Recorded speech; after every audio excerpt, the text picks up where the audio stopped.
주의 사자가 빌립에게 말하여 이르되 일어나서 남쪽으로 향하여 예루살렘에서 기사로 내려가는 길까지 가라 하니 그 길은 광야라. 일어나 가서 보니 에디오피아 사람 곧 에디오피아 여왕 간다게의 모든 국고를 맡은 관리인 네시가 예배하러 예루살렘에 왔다가 돌아가는데 수레를 타고 선지자 이사야의 글을 읽더라. 성령이 빌립더러 이르시되 이 수레로 가까이 나아가라 하시거늘 빌립이 달려가서 선지자 이사야의 글 읽는 것을 듣고 말하되 읽는 것을 깨닫느냐? 대답하되 지도해주는 사람이 없으니 어찌 깨달을 수 있느냐 하고 빌립을 청하여 수레에 올라 같이 앉으라 하니라. 읽는 성경 구절은 이것이니 일러스되 그가 도살자에게로 가는 양과 같이 끌려갔고 털 깎는 자 앞에 있는 어린 양이 조용함과 같이 그의 입을 열지 아니하였도다. 그가 굴욕을 당했을 때 공정한 재판도 받지 못하였으니 누가 그의 세대를 말하리요? 그의 생명이 땅에서 빼앗기미로다 하였거늘 그 내시가 빌립에게 말하되 청컨대 내가 묻노니 선지자가 이 말한 것이 누구를 가리킴이냐? 자기를 가리킴이냐? 타인을 가리킴이냐? 빌립이 입을 열어 이 글에서 시작하여 예수를 가르쳐 복음을 전하니 길 가다가 물 있는 곳에 이르러 그 내시가 말하되 보라 물이 있으니 내가 세례를 받음에 무슨 꺼리낌이 있느냐? 이에 명하여 수레를 멈추고 빌립과 내시가 둘 다 물에 내려가 빌립이 세례를 베풀고 둘이 물에서 올라올세 주의 영이 빌립을 이끌어 간지라. 내시는 기쁘게 귀를 감으로 그를 다시 보지 못하니라. 사람이 문명적 삶을 살아가는 데 있어서 파라는 읽고 쓰고 생각하고 협력하고 판단하는 그러한 리터러시로 결정이 되어진다고 이야기하고 있습니다. 좋은 삶을 살아가는 사람들은 좋은 리터러시를 통해서 자신의 삶을 유익하게 만든다라고 하는 것입니다. 그래서 요즘 화두가 되고 있는 것이 무엇이냐면 읽고 쓰기의 능력인 문해력과 같은 리터러시가 화두가 되고 있다라고 하는 것입니다. 리터러시라고 하는 것이 무엇인가? 문해력을 포괄적으로 의미하는 것으로서 다양한 형식들의 기호들을 읽고 쓰는 그러한 능력들을 가리켜 리터러시라고 이렇게 이야기한다고 합니다. 4차 혁명 시대가 되면서 AI가 발달되게 되었죠. 이 AI가 발달함으로 말미암아 사람이 해야 할 일들을 대신하는 경우들이 너무나도 많아지게 되었습니다. 사람으로서 자신의 존재를 나타낼 수 있는 그러한 일들이 점점 사라지고 있다고 하는 것입니다. 만약에 이러한 현상들 속에서 사람이 잠식된다면 어떻게 되겠습니까? 사람이라고 하는 그런 본연의 존재적 가치를 상실하게 된다라고 하는 것입니다. 도태되어서 아무 필요 없는 그런 존재로 사람이 만들어질 수밖에 없다라고 하는 것입니다. 그렇기 때문에 지금 이러한 인공지능의 시대 가운데 사람이 사람으로서 존재할 수 있는 방법이 그것이 뭐냐? 그것이 바로 리터러시와 같은 그런 능력이라고 하는 것입니다. 세상에 많은 그런 정보들을 다 추합하고 그리고 융합함으로 말미암아 그 속에 담겨져 있는 의미를 새롭게 재창출해 내는 것, 자신만의 지식으로 인간만이 나타낼 수 있는 그런 창조적 능력을, 재창조적 능력을 나타냄으로 인해서 자신의 삶을 드러내는 것, 인간의 본연의 모습을 드러내는 것, 그것이 바로 리터러시라고 하는 것입니다. 이러한 능력들을 나타내지 못한다면 인간은 점점 도태되고 말 것입니다. 그러하기에 지금 필요한 것이 무엇이냐? 잘 읽고 잘 쓰고 잘 생각하고 잘 판단하며 나아갈 수 있는 이러한 문해력을 갖춰야 된다라고 하는 것입니다. 이러한 리터러시와 같은 그러한 능력들을 갖춰야 된다라고 하는 겁니다. 자, 그렇다면 이러한 4차 혁명 시대 속에서 성도들은 어떻게 믿음을 지켜 나가야 될까요? 문명이 발달했다고 해서 그냥 내 믿음도 발달합니까? 내 믿음도 견고해집니까? 그런 일은 없다라고 하는 것입니다. 문명의 발달 과정들 속에서 인간 스스로도 자신의 존재들을 나타나기 위해서 리터러시를 행하며 나가잖아요. 문해력이라고 하는 그런 능력들을 나타냄으로 말미암아 자신의 존재의 가치를 드러내며 나가고 있잖아요. 이와 같이 오늘날 성도들도 믿음의 리터러시를 통해서 믿음의 문해력을 더욱더 증대시킴으로 말미암아 믿음의 본연적 가치를 드러내고 믿음의 삶을 살아가는 성도로서의 삶을 온전히 드러내며 나가야 된다라고 하는 것입니다. 그리고 우리의 믿음을 더욱더 견고하게 세우며 나가야 된다라고 하는 것입니다. 그냥 있는다고 해서 내 믿음이 성숙하지 않아요. 내 믿음이 견고해지지 않는다라고 하는 것입니다. 만약에 내가 아무것도 하지 않는다면 AI가 발달됨으로 말미암아 수없이 많은 것들이 변화되고 있는 가운데에 내가 잠식되어서 나의 믿음까지도 상실해버리는 그러한 일들이 벌어질 수 있다라고 하는 것입니다. 갈라디아서 5장 17절 말씀 가운데 보면 그런 말씀이 있습니다. 육체의 소욕은 성령을 거스리고 성령은 육체를 거스리나니 이 둘이 서로 대적함으로 너희가 원하는 것을 하지 못하게 하려 함이니라. 육체의 소욕과 성령의 소욕이 서로 대적하고 있다라고 이야기합니다. 육체는 다른 말로 표현하면 뭡니까? 세상을 가리키잖아요. 세상을 가리키고 성령은 뭐죠? 믿음을 가리키고 있는 것입니다. 세상과 믿음이 끊임없이 통돌 관계에 있다라는 대립 관계에 있다라고 하는 것입니다. 따라서 내가 자칫 잘못하면 이 세상 속에 빠짐으로 말미암아 더 이상 믿음을 지키지 못하고 믿음을 상실하며 이 4차 혁명시대의 AI와 같은 것들에 의해서 다 잠식되고 만다라고 하는 것입니다. 그렇게 되지 않기 위해서 성도들에게 더 필요한 것이 뭐냐? 믿음의 리터러시가 필요하다라고 하는 것입니다. 문해력의 능력들을 갖추며 나가야 된다라고 하는 것입니다. 그러함으로 말미암아 내 믿음의 정체성을 잃어버리지 않고 믿음의 능력들을 키워 나아감으로 인해서 이 땅 가운데에서 이 4차 혁명 시대 가운데 믿음을 온전히 지키면서 하나님의 영광과 하나님으로부터 부여됐던 그 사명들을 온전히 감당하며 나가야 된다라고 하는 것입니다. 자, 그렇다면 나의 믿음의 정체성을 잃어버리지 않고 더 풍성한 믿음의 삶을 살기 위해서 하나님의 은혜를 누리면서 삶을 살기 위해서 어떻게 해야 되는가? 첫 번째, 성경을 읽어야 됩니다. 리터러시의 기본은 읽는 것으로부터 시작된다라고 하는 것입니다. 왜냐하면 읽어야 알 수 있기 때문에 그래요. 읽어야 알 수 있습니다. 목사님, 그럼 듣는 것은 안 됩니까? 듣는 것도 되기는 합니다. 그러나 듣기 이전에 내가 가장 먼저 해야 될 것은 읽어야 된다라는 거예요. 읽어야 정확하게 알 수 있기 때문에 그렇습니다. 우리가 말을 전달하는 게임을 한다고 한번 생각해 보십시오. 맨 처음에 있는 사람은 뭐 하죠? 말을 전달해야 할 그런 문구들, 지문들을 자신의 눈으로 직접 읽습니다. 읽어요. 그래서 정확하게 압니다. 그 다음에 뒤를 돌아서 그 말을 전달하기 시작합니다. 한 사람 거치고 두 사람 거치고 세 사람이 거칠 때마다 말이 어떻게 되죠? 정확하게 전달됩니까? 정확하게 전달되지 않더라라고 하는 것입니다. 조금씩 바뀌어요. 그리고 결국에 마지막에 가서는 처음 봤던 그런 말과 맨 끝의 말이 전혀 다른 이야기가 되는 경우들이 너무나도 많습니다. 왜 그렇습니까? 첫 번째 본 사람만 정확하게 그것을 읽었고 자신의 눈으로 읽었고 그 다음부터는 말로 전달됨으로 들었다라고 하는 것입니다. 듣다 보니까 전달되다 보니까 조금씩 변화되는 그런 것들을 우리는 늘 경험하잖아요. 그러하기에 듣는 것도 좋기는 하지만 그것보다 더 정확하게 알기 위해서는 읽어야 된다라는 것입니다. 하나님의 말씀을 내가 직접적으로 읽어야 된다라는 거예요. 읽지 않으면 자꾸 바뀌어요. 왜 이러한 현상들이 일어나죠? 결국에는 읽지 않아서 그래요. 자신이 직접 읽지 않았기 때문에 그렇습니다. 내가 믿음을 온전히 지키기 위해서는 성경 말씀을 직접 읽어야 됩니다. 그래야 이 성경 속에서 정말 하나님께서 왜 이 말씀들을 기록해 주셨고 이 말씀을 왜 주셨는가, 그리고 이 말씀을 통해서 나에게 주시고자 하는 것이 무엇인가, 그것들을 깨달으며 나갈 수 있게 된다라고 하는 것입니다. 오늘 본문 가운데에 에디오피아 내시가 나오고 있죠. 이 에디오피아 내시가 참 잘한 것이 있는데 그것이 뭐냐면 말씀을 읽었다라는 것입니다. 직접적으로 자신이 말씀을 읽었다라고 하는 거예요.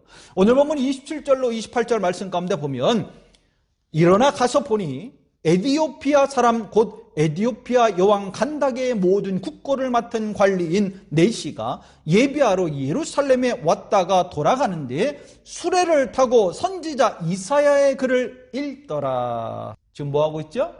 성경을 읽고 있잖아요. 하나님의 말씀을 읽고 있다라고 하는 것입니다. 근데 여기서 특이한 것이 뭐냐면 에디오피아 네시임에도 불구하고 지금 뭐 했습니까? 예루살렘에서 예배를 드렸습니다. 에디오피아라고 하는 것은 애굽의 남쪽에 위치한 그런 지역에 있는 곳입니다. 그러면 에디오피아에서 예루살렘까지 오려면 많은 그런 시간들이 걸려요. 그렇게 많은 시간이 걸림에도 불구하고 이 에디오피아 네시가 예루살렘까지 와서 예배를 드렸습니다. 어떻게 이렇게 예배를 드릴 수 있을까요? 또한 이 에디오피아 네시는 이방인이었습니다. 거기에다가 성경에 나타난 것으로 보면 네시라고 이렇게 표현이 되어져 있지요. 성전에 들어가서 성회에 참여할 수 있는 사람 어떤 사람일까요? 이방인은 성회에 참여할 수 없습니다. 거기에다가 네시라고 했잖아요. 온전치 못한 그러한 사람이었다라는 것입니다. 그러한 사람이 성전에 들어가서 성회에 참여하고 예배를 드린다. 그것은 있을 수 없는 일이었다라고 하는 것입니다. 그럼에도 불구하고 이 에디오피아 네시는 예루살렘에 가서 예배를 드렸어요. 예배를 드리고 지금 돌아가고 있는 그런 상황 가운데 있다라고 하는 것입니다.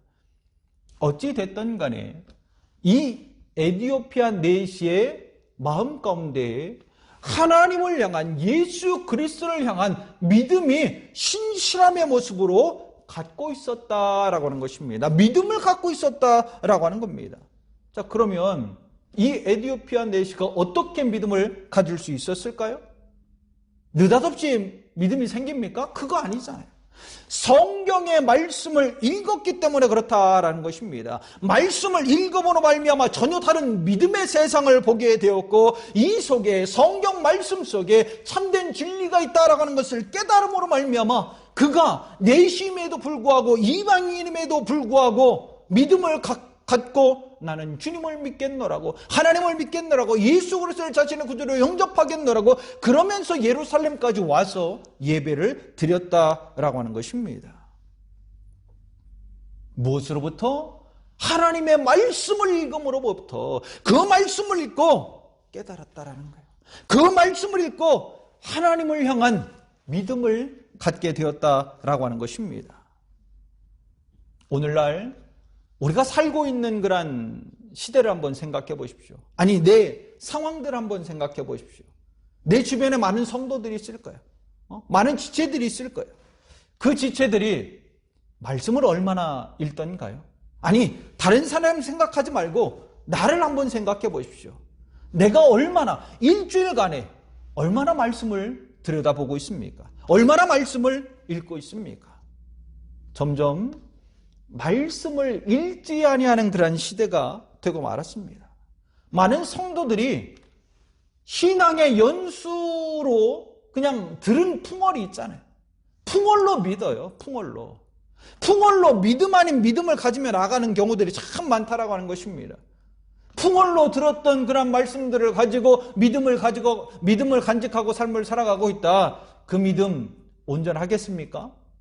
그 믿음 온전하겠냐라고 하는 것입니다. 성도는 이렇게 급변하는 세상 속에서 하나님의 말씀을 더욱더 읽어야 될 줄 믿습니다. 말씀을 읽고 명확하게 정확하게 깨달아야 할 줄 믿습니다.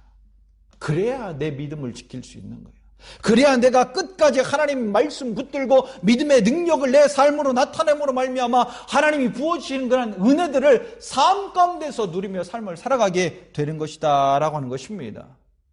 여러분, 반드시 매일의 삶 속에 성경을 읽는 성도가 되기를 간절히 축원합니다. 그리고 끝까지 믿음을 지켜서 하나님께서 베풀어 주시는 그런 은혜들을 누리면서 삶의 승리를 이루며 나아갈 수 있기를 간절히 축원합니다. 두 번째, 성경을 배워야 합니다. 말씀을 배워야 된다. 믿음의 리터러시는 읽는 것으로 그쳐서는 안 된다라고 하는 것입니다. 왜냐하면 그 말씀 속에 담겨져 있는 깊은 의미를 깨닫지 못하기 때문에 그래요. 오늘 본문에 등장하는 이 에디오피아 내시도 마찬가지 아니었습니까? 이사야의 글을 읽었어요. 성경을 읽었습니다. 그런데 그 뜻을 알지 못했습니다. 이해하지 못했다라고 하는 겁니다. 이해하지 못할 때 간혹 그런 말을 할 때가 있어요. 그냥 덮어놓고 믿으면 됩니다. 여러분, 덮어놓고 믿으면 됩니까? 안 됩니까? 덮어놓고 믿으면 안 돼요. 덮어놓고 믿는 것은 맹신이다라고 하는 것입니다. 맹신은 믿음이 아닙니다. 맹신은 믿음이 아니에요. 맹신하지 않기 위해서, 그리고 온전한 믿음을 갖기 위해서 말씀을 배워야 되는 거예요. 성경을 배워야 한다라고 하는 것입니다. 오늘 본문 30절로 31절 말씀을 보십시오. 빌립이 달려가서 선지자 이사야의 글을 읽는 것을 듣고 말하되 읽는 것을 깨닫느냐? 대답하되 지도해주는 사람이 없으니 어찌 깨달을 수 있느냐 하고 빌립을 청하여 수레에 올라 같이 앉으라 하니라. 말씀을 깨달았어요? 못 깨달았어요? 못 깨달았어요. 말씀을 깨닫지 못함으로 말미암아 그냥 읽기만 하고 있었다. 그리고 말씀을 깨닫지 못하기 때문에 그 속에 담겨져 있는 하나님의 은혜를 누리지 못하고 있는 그런 상황 가운데 있었다라고 하는 것입니다. 깨닫지 못하는데 어떻게 내 믿음이 성숙하며 나갈 수 있겠습니까? 깨닫지 못하는데 어떻게 내가 나의 믿음을 지키며 나갈 수 있겠습니까? 따라서 뭐 해야 돼요? 말씀을 배워야 돼요. 성경을 배워야 된다라고 하는 것입니다. 그래야 그 속에 담겨져 있는 의미를 깨닫고 하나님이 부어주시는 그런 은혜들을 누리며 살아갈 수 있게 되는 거예요. 그런데 요즘 보면 말씀을 배우려 하지 않아요. 말씀을 배우려 하지 않는다라는 것입니다. 하나님의 뜻을 깨닫고 믿음을 지켜서 하나님이 부어주신 그런 은혜들을 누리며 삶을 살아가야 되는데 말씀을 배우지 않아요. 그러면서 뭐라고 이야기하죠? 하나님 왜 저한테는 이렇게 은혜를 안 주십니까? 원망하고 불편만 막 쏟아내는 경우들이 너무나 많다는 것입니다. 똑같은 믿음의 삶을 살아가는데 누구는 은혜를 누리면서 삶을 살아갑니다. 근데 누구는 날마다 불평하고 원망만 하며 삶을 살아갑니다. 차이가 뭘까요? 말씀을 배웠느냐 배우지 않았느냐. 말씀을 배움으로 말미암아 그 속에 담겨져 있는 의미를 깨닫고 믿음을 지켜 나갔느냐 그렇지 못했느냐, 거기에서 차이가 나는 것입니다. 배워야, 그리고 깨달아야 각종 정보들을 다 융합함으로 말미암아 새로운 의미들을 창출해내고 재창출해내고 그리고 그 속에 담겨져 있는 유익함들을 누리며 삶을 살아가는 것 아니던가요? 말씀을 모르면 다 소용이 없는 거예요. 말씀을 깨닫지 못하면, 배우지 못해서 깨닫지 못하면 하나님이 주시고자 하는 그런 은혜들을 누릴 수가 없다라고 하는 것입니다. 배워야 되는 거예요. 여러분, 배워야 돼요. 그래야 그 속에 담겨져 있는 진정한 의미들을 깨달으며 나갈 수 있게 됩니다. 오늘 우리 성도들이 정말 말씀을 잘 배우려고 끊임없이 노력을 하고, 그리고 그 속에 담겨져 있는 하나님의 그 의미와 뜻들을 깨달음으로 말미암아 하나님이 나한테 주시는 그러한 은혜들을 날마다 누리며 삶을 살아갈 수 있기를 간절히 축원합니다. 세 번째, 생각해야 합니다. 생각해야 된다. 오늘날 많은 성도들 가운데에 이단에 빠지는 사람들이 있습니다. 성도인데 어떻게 이단에 빠질 수 있을까? 그런 의문이 들기도 하겠지만 많은 성도들이 이단에 빠지는 경우가 참 많아요. 왜 이단에 빠질까요? 이단에 빠지는 이유가 뭘까? 성경을 읽어서 조금 알기는 합니다. 그러나 정확하게 깨닫지는 못하고 있어요. 그러는 가운데에 이단에서 성경을 가르쳐 주는 것들을 한두 번 듣게 돼요. 듣다 보니까 조금 다른 것 같기는 한데 비슷해요. 그럴싸하기도 해요. 그리고 나를 아끼고 사랑해 주는 사람이 나를 여기로 데려왔는데, 말씀을 공부하자고 이렇게 데려왔는데 혹시 설마 이상한 것을 나한테 가르쳐 주겠냐, 이상한 대로 나를 끌고 왔겠느냐, 그런 생각을 하면서 이단 강사가 이야기하는 것을 그냥 의심하지도 않습니다. 그대로 다 받아들입니다. 거기에다가 평소에 기성교회에 가지고 있었던 그런 불만들이 있을 거잖아요. 그 불만들을 같이 토로해 주면서 왜 그렇게 해야 되는가, 그렇게 되면 안 된다, 시원하게 막 등을 긁어주는 것 같으니까 거기에 혹 빨려 들어가서 그냥 무턱대고 다 받아들이더라라고 하는 것입니다. 한 번쯤 생각했다면, 한 번쯤 조금 더 깊이만 생각해 봤다면 거기에 빠지지 않았을 거예요. 이단에 빠지지 않았을 거예요. 근데 뭐 때문에 그렇죠? 아예 생각을 하지 않더라. 여러분, 왜 생각하지 않습니까?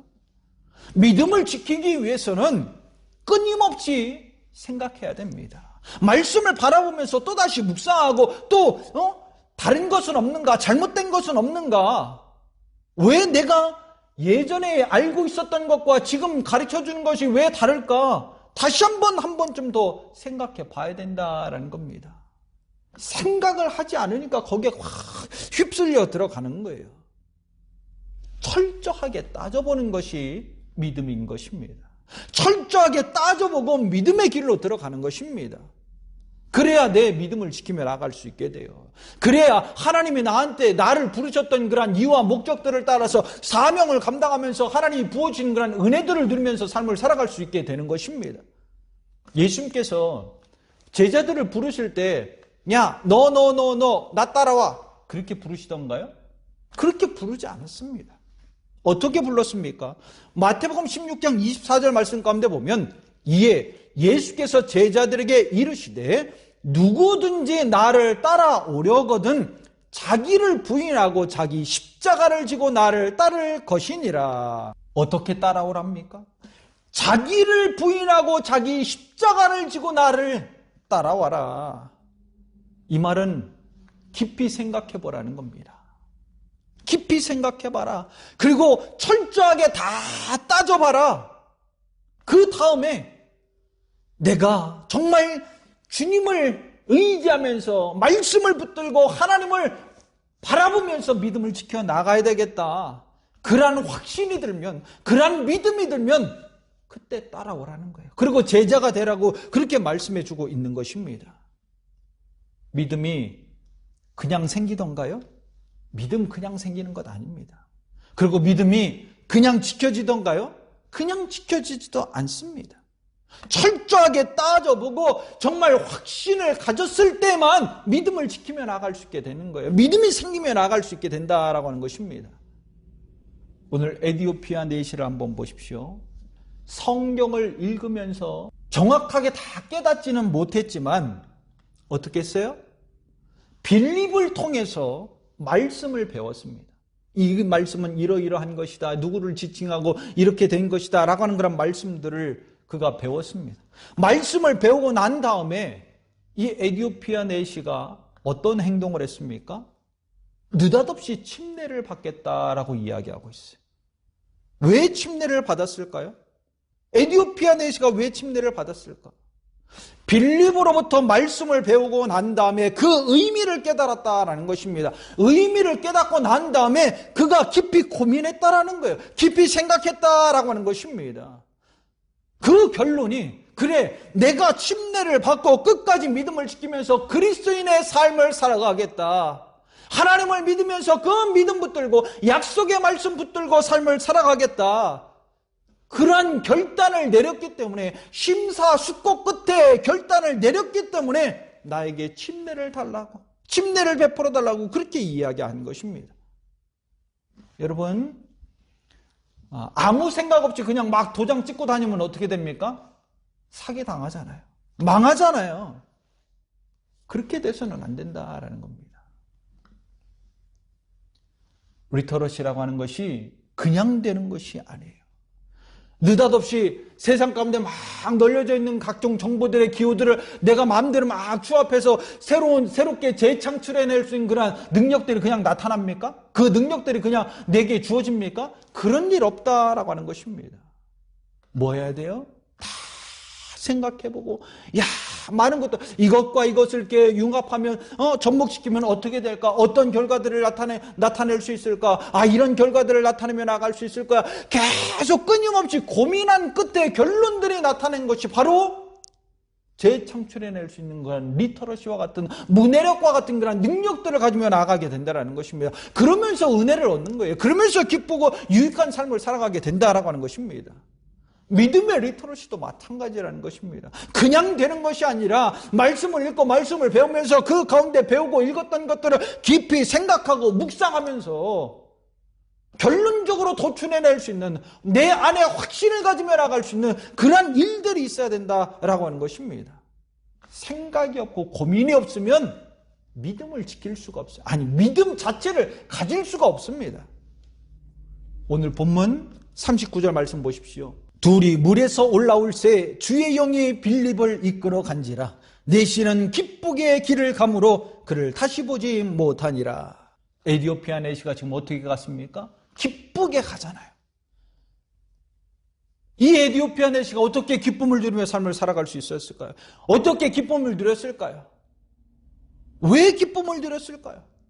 깊이 고민하고 생각한 결과 침례를 받음으로 말미암아 그 안에 성령이 임재하게 되었고 그 속에서 하나님께서 성령의 기쁨의 은혜들을 그에게 부어주었기 때문에 그런 것입니다. 그러하게 그것들을 다 받아들이면서 기뻐하면서 돌아가더라라는 거예요. 여러분, 우리는 지금 4차 혁명 시대 가운데 삶을 살아가고 있습니다. 그런데 이렇게 급변하는 시대를 살아갈 때 우리가 가장 조심해야 될 것은 거짓 선지자들이 너무나도 많다라는 것입니다. 나의 믿음을 완전히 송두리째 없애기 위해서, 상실하게 만들기 위해서 거짓 선지자들이 끊임없이 나를 미혹한다라는 거예요. 그 미혹에 빠지지 않기 위해 뭐 해야 됩니까? 말씀을 읽어야 돼요. 말씀을 배워야 됩니다. 그리고 말씀을 깊이 생각하고 묵상하며 나가야 됩니다. 그래야만이 내가 믿음을 지킬 수 있어요. 내 믿음을 견고케 하며 나갈 수 있게 됩니다. 오늘 우리 성도들이 다시 한번 내가 하나님의 말씀을 끊임없이 읽으며 나아가겠습니다. 그리고 하나님의 말씀을 배우려고 끊임없이 노력하며 나아가겠습니다. 그리고 내게 주어졌던 그런 말씀들을, 배웠던 말씀들을 깊이 묵상하고 깊이 생각함으로 말미암아 하나님의 뜻을 깨닫고 하나님의 목적들을 깨달아 하나님이 내게 주시는 그 기쁨의 은혜들을 누리며 삶을 살아가겠노라고 그렇게 고백하며 하나님을 영화롭게 해드리며 나아갈 수 있는 성도가 되기를 간절히 축원합니다.